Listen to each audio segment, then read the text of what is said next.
Hi everyone. Um, I'm Mina. I thought go ahead and give you guys a different scenery in the background, just because I imagine you guys are pretty much stuck at home watching TV or doing other household chores, and probably haven't had a whole lot of chance to sightsee or go out and kind of enjoy the view, which is probably in your best interest because you definitely don't want to be going out and about, in public with this kind of pandemic going on around the world. I just happen to be closer to the marina, so I just figured I'll do my town hall event here at the parking lot, and just kind of change up the scenery a little bit. But thanks for joining me. My name's Mina again. I'm running for the U.S. Senate in the state of Virginia. This time around, I'm going to be running as an independent candidate because for the longest time I've always been independent anyway. I don't really see a whole lot of changes between the two parties in terms of representation or inclusion. So I figured I'd just go ahead and run as an independent in this year's election, which makes sense to me, and I guess um, to most people that are kind of disenfranchised and just kind of had enough of same old politics.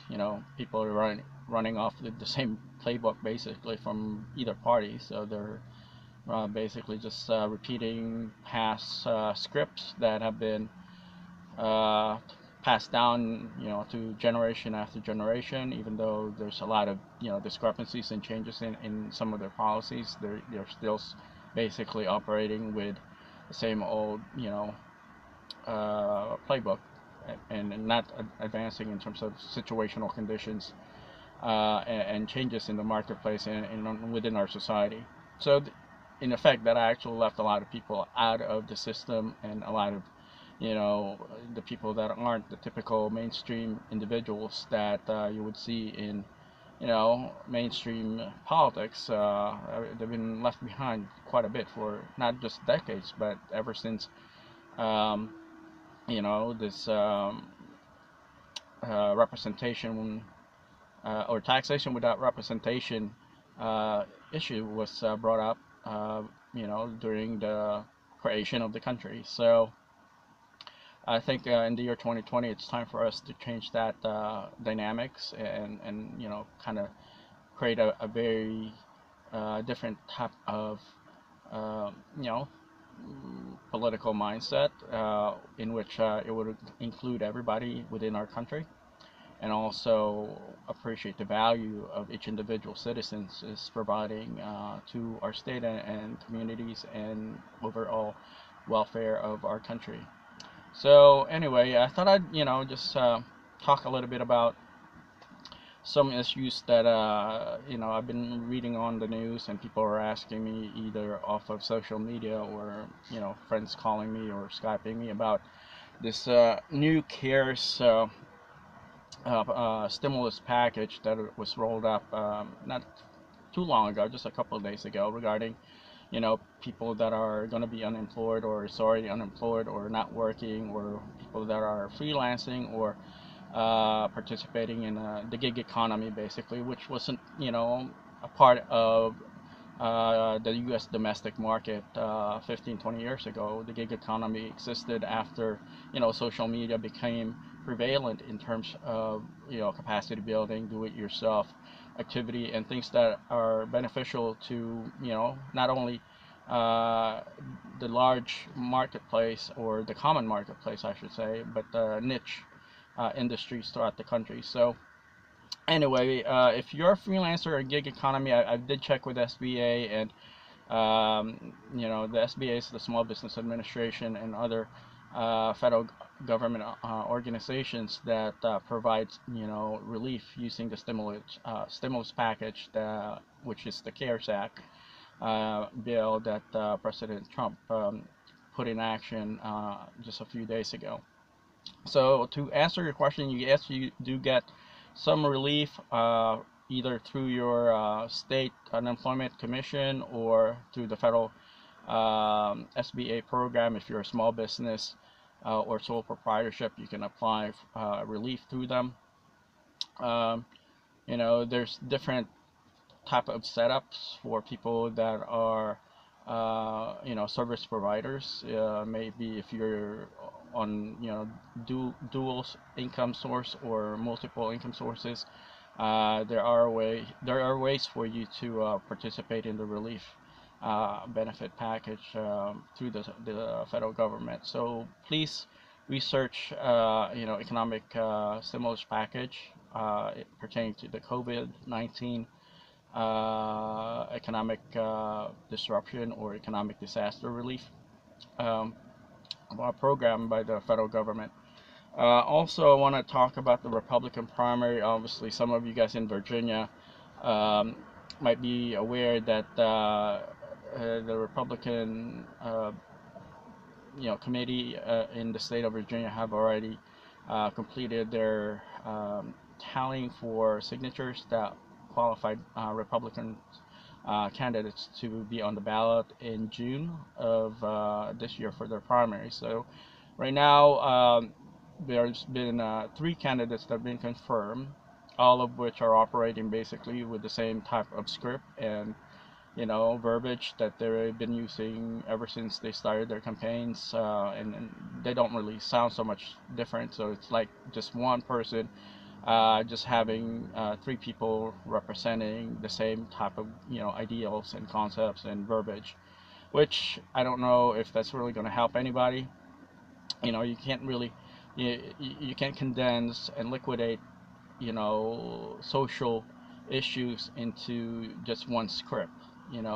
Each individual person, family, organizations have varying problems, conditions that they have to deal with, and expectations that they require to be solved. But when you're operating in a capacity where you're more interested in pleasing a party base or a party institution that will nominate you, you lose focus in on what's important, which is serving the community.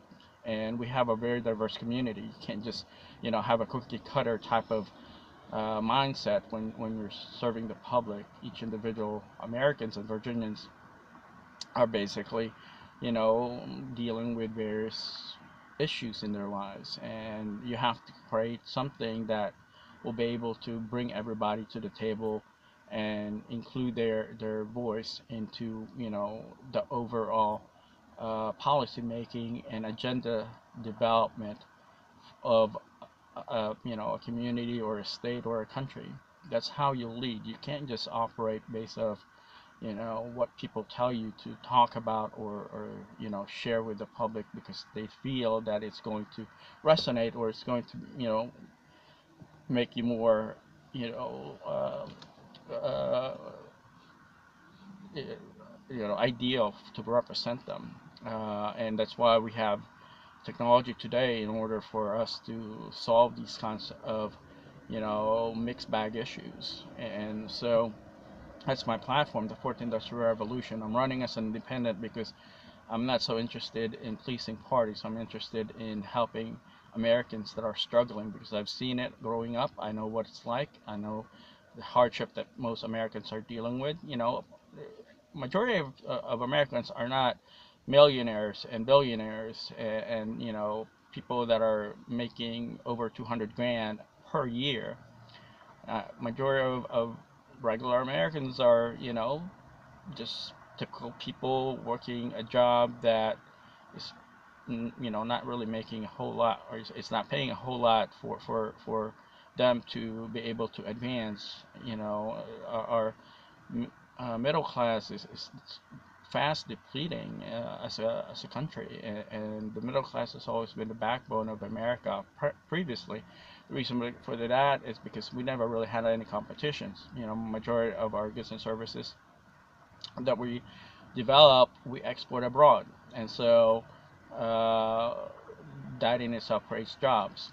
But in today's world, we have more competitions than partners in terms of markets to export to or trade with, hence would most likely decrease productivity in our country, because we're not going to require so many jobs to be created, you know, in the next couple of decades.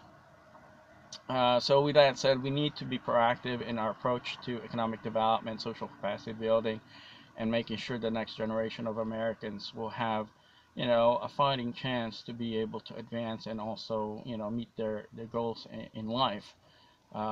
Once they're in our, you know, age, when they're in their 20s, 30s, and 40s, and above that. So that's my position. I'm more interested in making sure that, um, you know, the next generation of Americans, and even my generation of Americans, are able to compete in the world marketplace. You know, as you all probably been experiencing with this COVID-19 virus, everybody's affected by it throughout the world. It's not just one community or one state or one country. It ballooned into affecting countries upon countries around the world, and that's the same way the economy operates in today's world.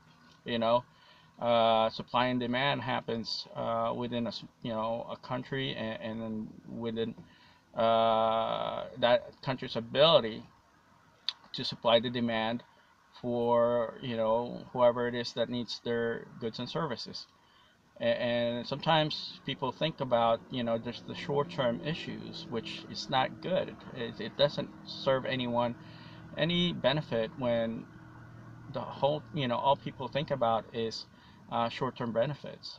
We have to be very proactive and strategic in the way that we implement our economic development platform, and utilizing the fourth industrial revolution uh, to, you know, advance and increase our potential as a marketplace, and people, you know, as Americans around the world. We need to be able to, you know, create just as, you know, but much and as better type of product and services as everybody else is creating around the world. So I think the fourth industrial revolution is going to be the best way for us to implement technology into our daily lives, and you know, kind of supplement our skills and talents in being able to create that kind of productivity throughout the marketplace. Um, Also, you know, there's been quite a bit of misconception as well regarding, you know, party politics, and this is something that I've been thinking about, you know, the last couple of days. Why was there even party politics in America?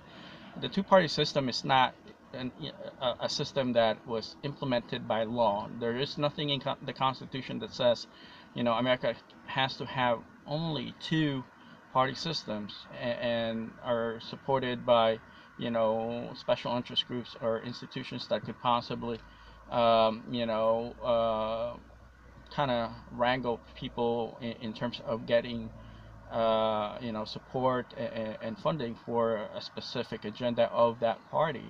You know, each individual Americans, especially in today's world, we now live in the year 2020, where a lot of our resources today and tools that we can use in order to advance was never even imagined when the Constitution was created. You know, a lot of what the Constitution was for back in the days, you know, 200 and some years ago, was to create social cohesion because of the agenda of, you know, the first settlers in this country to diversify away from the crown, away from the British monarchy. So they created their system in order for them to unify an agenda that would separate them from monarchy. But guess what, folks? We no longer live under a monarchy. Matter of fact, we don't even live under a democracy. The republic that we have today was created in order to go against a monarchy. Think about that. That's the system of hierarchy, of uh, you know, of a system of government that has to abide uh, and submit to a crown. Think about that. That's just only one group of people telling the rest of the colony to do whatever it is that they believe would be beneficial for them. I mean, today the monarchy no longer knows what even is best for them as a monarchy. So how can they possibly tell the rest of the colonies or the rest of its subjects what to do, especially if the subjects are capable to use technology and operate within a, a higher level of cognitive thinking, you know. So for the longest time, America had been operating in that kind of mindset. We think that, oh well, somebody else can think for us, and we're just gonna live as if we're not able to think independently for ourselves. Let's have somebody else think for us. And therefore, it worked back then when America was being developed into becoming a sovereign state and becoming an independent nation, where we brought in people from all over the world to work and consume and pay taxes and join the military so that we can fight against any potential military advances from overseas. That's the whole concept back then. But in today's world and today's reality, all that's been obsolete. The reason being is because people now have access to the internet. They have access to knowledge. Back then, they didn't have this kind of opportunity to learn. They have no opportunity to, interact with people that are in different cultures, and educational backgrounds and even belief systems. None of that was available back then. Today, it happens simultaneously all over the world. There's a way for people to check and balance each other, not just in a local community and local culture and local tradition, but all over the world. People will look at what you're doing and what you're sharing, and they would counter that, or they would test that, or they would find a way to quiz you on it. That's what's never been actively done before. Listen, folks, if you guys want to stay in the past and be stuck on stupid, go right at it. Just do it as much as you want to do, and be in that, kind of mentality and mindset. But don't think the rest of the world and the rest of Virginia and the rest of America would want to live like that, because there are other ways to help benefit and better our society, our state and country, and as for our population. I mean, think about it. Till to this day, people are still using race, the way a person look in politics. I mean, if we were trying to, separate, slavery versus owning slaves back in the day, I can understand that, but we no longer have slaves in this time of year. We no longer have slave owners. There's still people that think that they're shackled in the past. Okay, there's still people that think that they have to submit to the past because that's what happened to them. But guess what? That's not the reality today. That's a mentality and mindset of those people that are, in fear. They're scared of advancing. They're scared of learning. They're scared of taking risks and finding ways to provide solutions. you know they submit to past issues that they feel would keep them in that state of mind, in that position in life where they're gonna feel safe, rather than being free. They're like cage birds.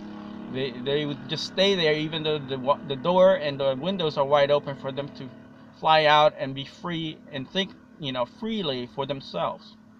So yeah, anyway, I just thought I'd share a little bit on why I believe that my campaign and candidacy would deliver a value, our value proposition to the state of Virginia and to the Commonwealth, and to my fellow Americans, would be much better endorsed to an independent party, and using my face economics concept, the use of social media and economic development, as well as utilizing the fourth industrial revolution, which is the merging of, you know, technology and social capacity and human ingenuity.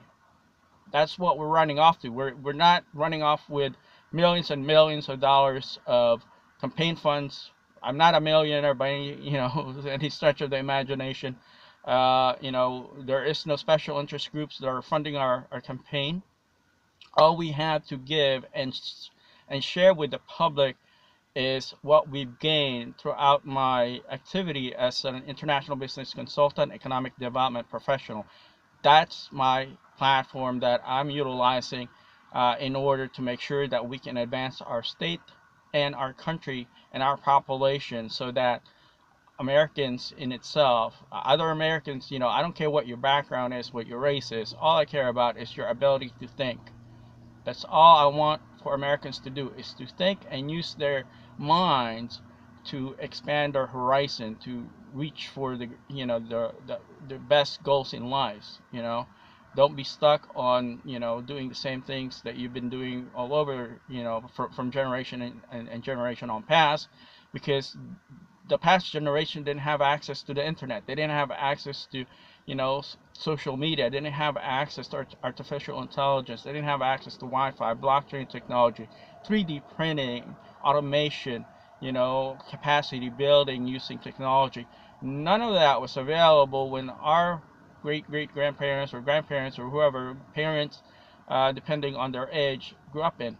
So they weren't they didn't have those tools to utilize, because they limited themselves.